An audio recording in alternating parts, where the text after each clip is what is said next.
Hi friends, പുതിയൊരു വീഡിയോയിലേക്ക് എല്ലാ കൂട്ടുകാർക്കും സ്വാഗതം. അപ്പോൾ ഇന്ന് നമ്മൾ വന്നിട്ടുള്ളത് സദ്യക്ക് തയ്യാറാക്കാൻ പറ്റിയ നല്ലൊരു ഓഥൻറ്റിക് ആയിട്ട് തയ്യാറാക്കിയിട്ടുള്ള ഒരു അവിയലിൻ്റെ റെസിപ്പിയുമായിട്ടാണ്.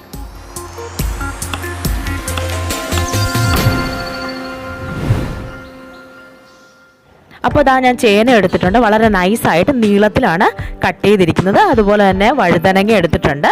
ചിലർ വഴുതനങ്ങ അവിയലിൽ കൂട്ടാറില്ല. അപ്പോൾ നിങ്ങൾക്ക് ഇഷ്ടമുണ്ടെങ്കിൽ ഉപയോഗിക്കാം, അല്ലെങ്കിൽ നിങ്ങൾക്ക് അത് മാറ്റിയിട്ട് വേറെ എന്തെങ്കിലും വെജിറ്റബിൾ യൂസ് ചെയ്യാം. പിന്നെ അതുപോലെ തന്നെ ക്യാരറ്റ് എടുത്തിട്ടുണ്ട്. അതും ഇതുപോലെ തന്നെ നീളത്തിൽ വളരെ കനം കുറഞ്ഞിട്ട് വേണം നമ്മൾ കട്ട് ചെയ്തെടുക്കാനായിട്ട്, അല്ലെങ്കിൽ നമുക്കത് വെന്ത് കിട്ടാനായിട്ട് കുറച്ച് ബുദ്ധിമുട്ടായിരിക്കും. അതുപോലെ തന്നെ വെള്ളരിക്ക എടുത്തിട്ടുണ്ട്. അതും ഇതുപോലെ തന്നെ നീളത്തിൽ വളരെ കനം കുറഞ്ഞിട്ട് അരിഞ്ഞെടുത്തിട്ടുണ്ട്. അതുപോലെ തന്നെ ഒരു മീഡിയം സൈസിൽ നമുക്ക് മുരിങ്ങക്ക അരിഞ്ഞെടുക്കാം. അപ്പോൾ അതിൻ്റെ സൈഡിലുള്ള അതൊക്കെ ഒന്ന് കളഞ്ഞിട്ട് നമുക്കത് റെഡിയാക്കി വെക്കാം. അതുപോലെ തന്നെ അച്ചിങ്ങാപ്പയർ എടുത്തിട്ടുണ്ട്. അപ്പോൾ അച്ചിങ്ങാപ്പയറിന് പകരം നിങ്ങൾക്ക് വേണമെങ്കിൽ ബീൻസ് യൂസ് ചെയ്യാം. അപ്പോൾ ഞാനിവിടെ എടുത്തിരിക്കുന്നത് അച്ചിങ്ങാപ്പയറാണ്. ഇനി നമുക്ക് കായ എടുക്കാം. പച്ചക്കായയാണ്. അത് ഞാൻ ഇതുപോലെ തന്നെ വളരെ നൈസായിട്ട് നീളത്തിൽ കട്ട് ചെയ്ത് എടുത്തിട്ടുണ്ട്. ഇനി നമുക്ക് വേണ്ടത് പടവലങ്ങയാണ്. അതും ഇതുപോലെ തന്നെ വളരെ നൈസായിട്ട് നീളത്തിൽ ഞാൻ കട്ട് ചെയ്തെടുത്തിട്ടുണ്ട്. ഇനി നമുക്ക് അവിയലിന് ചേർക്കാനായിട്ട് തേങ്ങ വേണം. അപ്പോൾ ഇവിടെ ഞാൻ 230 ml കപ്പിൽ 2 കപ്പ് തേങ്ങ നിറച്ചും എടുത്തിട്ടുണ്ട്. ഇനി നമുക്ക് അതിനകത്തേക്ക് ആവശ്യമായ മഞ്ഞൾപ്പൊടി ചേർത്ത് കൊടുക്കാം. അപ്പോൾ ഞാനൊരു 1/4 ടീസ്പൂൺ മഞ്ഞൾപ്പൊടി അതിനകത്തേക്ക് ചേർത്ത് കൊടുക്കുന്നുണ്ട്. ഇനി നമുക്ക് വേണ്ടത് നല്ല ജീരകമാണ്. അപ്പോൾ അത് ഞാൻ ഇതുപോലെ തന്നെ ഒരു 1/4 ടീസ്പൂണോളം ചേർത്ത് കൊടുക്കുന്നുണ്ട്. ഇനി നമുക്ക് അതിനകത്തേക്ക് കുറച്ച് പച്ചമുളകും ആവശ്യമുള്ള കരിവേപ്പിലയും കൂടെ ചേർത്ത് കൊടുക്കാം. അതുപോലെ തന്നെ കുറച്ച് ചുവന്നുള്ളിയും ചെറിയ ഉള്ളിയില്ലേ, അതുകൂടെ നമുക്ക് ചേർത്ത് കൊടുത്തിട്ട് നമുക്ക് മിക്സിയുടെ ജാറിലിട്ട് അതൊന്ന് ഒതുക്കിയെടുക്കാം.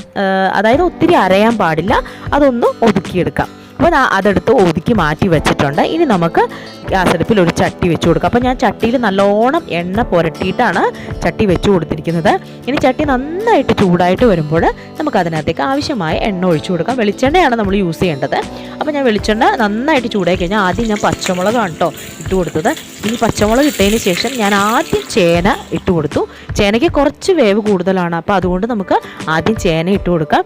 ഇനി നമുക്ക് അതൊന്ന് നന്നായിട്ട് വഴറ്റി ഒന്ന് വേവിച്ചെടുക്കണം. അപ്പോൾ നന്നായിട്ട് വേവണതിന് മുമ്പ് ഒരു ഹാഫ് വേവ് ആകുമ്പോഴേക്ക് ബാക്കിയുള്ള വെജിറ്റബിൾസ് കൂടെ നമുക്ക് അതിനകത്തേക്ക് ആഡ് ചെയ്ത് കൊടുക്കാം. അപ്പോൾ ചേന ഒരുമാതിരി വെന്ത് വന്നപ്പോൾ ബാക്കിയുള്ള എല്ലാ വെജിറ്റബിൾസും ഞാൻ അതിനകത്തേക്ക് ആഡ് ചെയ്ത് കൊടുക്കുന്നുണ്ട്. ഇനി നമുക്ക് നന്നായിട്ട് ഒരു കയ്യിൽ ഉപയോഗിച്ച് നന്നായിട്ട് അതൊന്ന് മിക്സ് ചെയ്ത് നന്നായിട്ടൊന്ന് ഇളക്കിയെടുക്കാം.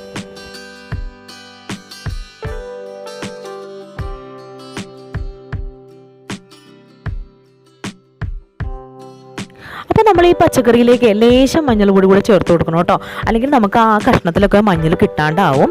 ഇനി നമുക്ക് ആവശ്യമായ ഉപ്പ് കൂടെ അതിനകത്തൊക്കെ ചേർത്ത് കൊടുക്കാം. ഇനി നമുക്ക് അത് നന്നായിട്ടൊന്ന് മിക്സ് ചെയ്തെടുക്കുക. ആ ഉപ്പെല്ലാം എല്ലാ കഷ്ണങ്ങളിലേക്ക് ആവുന്നത് വരെ നന്നായിട്ട് അതൊന്ന് മിക്സ് ചെയ്ത് കൊടുക്കാം. നമ്മൾ ഈ പച്ചക്കറി വേവിക്കുമ്പോഴേക്കേ നമ്മൾ വെള്ളം ചേർത്ത് കൊടുത്തിട്ടില്ല. സാധാരണ പച്ചക്കറിയിൽ കുറച്ച് വെള്ളം ഉണ്ടായിരിക്കും. അപ്പോൾ ആ വെള്ളം ഉപയോഗിച്ചിട്ടാണ് നമ്മളിത് കുക്ക് ചെയ്യുന്നത്. അപ്പോൾ നിങ്ങൾക്ക് അങ്ങോട്ട് പോകുമ്പോഴേക്കും നമുക്കത് എങ്ങനെയാണ് ചെയ്യുന്നതെന്ന് നമുക്ക് മനസ്സിലാക്കാനായിട്ട് പറ്റും. അപ്പോൾ ഇത് നന്നായിട്ടൊന്ന് വീണ്ടും വഴറ്റി കൊടുക്കുക. ഈ സമയത്ത് ഒത്തിരി ഓവർ ഫ്ലെയിം വെച്ച് കൊടുക്കരുത്. കുറച്ചൊന്ന് തീ ഒന്ന് കുറച്ചിട്ട് വേണം നമ്മൾ ചെയ്യാനായിട്ട്. ഇതിനിടയ്ക്ക് നമുക്ക് കുറച്ച് വെളിച്ചെണ്ണയും കൂടെ ഒഴിച്ചു കൊടുത്തിട്ട് വീണ്ടും നന്നായിട്ടൊന്ന് മിക്സ് ചെയ്ത് കൊടുക്കാം. ഇപ്പം നമ്മൾ കുക്ക് ചെയ്യുമ്പോൾ നമുക്ക് കാണാൻ പറ്റും നമ്മൾ ഇതിനകത്ത് പച്ചക്കറിയിൽ വെള്ളം ഉപയോഗിച്ചിട്ടില്ല. സാധാരണ ഈ പച്ചക്കറിയിൽ ഇത് വേവുന്നതിന് വേണ്ടിയിട്ട് വെള്ളം ഒഴിച്ച് കൊടുത്തിട്ടില്ല. പക്ഷേ ആ പച്ചക്കറിയിലുണ്ടായിരുന്ന വെള്ളം ആ ചട്ടിയുടെ അടിഭാഗത്തായിട്ട് നമുക്ക് കാണാനായിട്ട് പറ്റും. ഇനി നമുക്ക് നല്ലൊരു വാഴയില ഉപയോഗിച്ച് നല്ലൊരു വാട്ടിയ വാഴയില എടുക്കാം കേട്ടോ.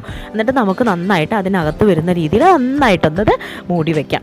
അപ്പോൾ ആ വാഴയിലയുടെ ആ ഒരു സ്മെല്ലും ഒക്കെ അവിയലിന് കിട്ടുമ്പോൾ നല്ല രസമായിരിക്കും. അപ്പോൾ ഞാനത് ഇടയ്ക്ക് അതൊന്ന് മാറ്റിയിട്ട് നന്നായിട്ട് ഇളക്കി കൊടുക്കുന്നുണ്ട്. കഷ്ണങ്ങൾ ഒരു പാതി വെന്ത് കഴിഞ്ഞാൽ നമുക്ക് തേങ്ങ ചേർത്ത് കൊടുക്കാം. അപ്പോൾ നമ്മുടെ കഷ്ണങ്ങൾ ഏകദേശം വെന്ത് വന്നു കഴിഞ്ഞപ്പോഴത്തേക്ക് ഞാൻ അവിടെ നമ്മുടെ ഒതുക്കി വെച്ചിരുന്ന തേങ്ങ അതിനകത്തേക്ക് ചേർത്ത് കൊടുത്തിട്ട് വീണ്ടും നന്നായിട്ട് മിക്സ് ചെയ്ത് കൊടുക്കുന്നുണ്ട്. നമുക്ക് നന്നായിട്ട് മിക്സ് ചെയ്ത് കൊടുത്തിട്ട് ഇനി നമുക്ക് മീഡിയം ഫ്ലെയിമിൽ വെച്ചിട്ടാണ് കുക്ക് ചെയ്യേണ്ടത്. കാരണം വെള്ളം അധികം ചേർക്കാത്തത് കൊണ്ട് അത് അടി പിടിക്കാനുള്ള സാധ്യതയുണ്ട്. ഇനി നമുക്ക് വീണ്ടും ഒരു വാഴല, നമ്മൾ എടുത്തിരുന്ന വാഴല ഉപയോഗിച്ചിട്ട് നമുക്ക് അത് അടച്ചൊന്ന് വയ്ക്കാം.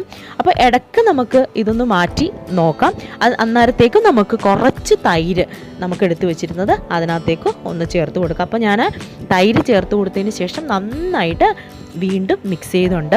അപ്പോൾ ഈ സമയത്ത് നമ്മൾ മീഡിയം ഫ്ലെയിമിൽ വെച്ചായിരിക്കണം കുക്ക് ചെയ്യേണ്ടത്, അല്ലെങ്കിൽ അത് ചട്ടിയിൽ അടിയിൽ പിടിക്കാനുള്ള സാധ്യതയുണ്ട്.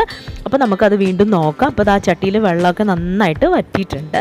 ഇനി നമുക്ക് ആ ഒരു തീ നല്ലോണം ഒന്ന് കുറച്ചിട്ട് നമുക്ക് കുക്ക് ചെയ്യാം. ഇനി നമുക്കത് പാകമായി കഴിഞ്ഞാൽ നല്ലോണം അതിനകത്തേക്ക് കുറച്ച് വേപ്പിലയും കുറച്ച് വെളിച്ചെണ്ണയും കൂടെ ചേർത്തിട്ട് നമുക്ക് വീണ്ടും വാഴയില ഉപയോഗിച്ച് നന്നായിട്ട് അടച്ചു വയ്ക്കാം. അപ്പോൾ അതൊരു 10 മിനിറ്റ് ഒരു മീഡിയം ഫ്ലെയിമിൽ വെച്ചിട്ട് നമുക്കൊന്ന് കുക്ക് ചെയ്തെടുത്ത് കഴിയുമ്പോഴേക്കും നമ്മുടെ അവിയൽ ഇവിടെ റെഡി ആയിട്ടുണ്ട്. അപ്പോൾ ആ വാഴയില അങ്ങോട്ട് തുറന്നു കഴിഞ്ഞപ്പോൾ അതിൻ്റെ ഒരു സ്മെല്ലും ഒരു വല്ലാത്ത ഒരു നമുക്ക് പെട്ടെന്ന് കഴിക്കാനായിട്ട് തോന്നി. അപ്പോൾ നമ്മുടെ അവിയൽ റെഡി ആയിട്ടുണ്ട്. അപ്പോൾ ഞാനത് ഒരു സെർവിങ് ഡിഷിലേക്ക് മാറ്റുകയാണ്. അപ്പോൾ നമുക്കൊരു സെർവിങ് ഡിഷ് എടുക്കാം. അപ്പോൾ അങ്ങനെ നമ്മുടെ ഓണത്തിനുള്ള അവിയൽ ഇവിടെ റെഡി ആയിട്ടുണ്ട്. അപ്പോൾ നിങ്ങൾ കാണുന്ന പോലെ തന്നെ വളരെ സിമ്പിളാണ് ഉണ്ടാക്കിയെടുക്കുക. അപ്പോൾ എല്ലാവർക്കും ചെയ്യാൻ പറ്റിയ ഒരു സിമ്പിളായിട്ടുള്ള റെസിപ്പി തന്നെയാണിത്. അപ്പോൾ നിങ്ങൾക്ക് ഈ വീഡിയോ ഇഷ്ടമായെങ്കിൽ അഭിപ്രായങ്ങൾ കമൻറ്റ് ബോക്സിൽ രേഖപ്പെടുത്താനായിട്ട് മറക്കരുത്. അപ്പോൾ എല്ലാവർക്കും ഹാപ്പി ഓണം.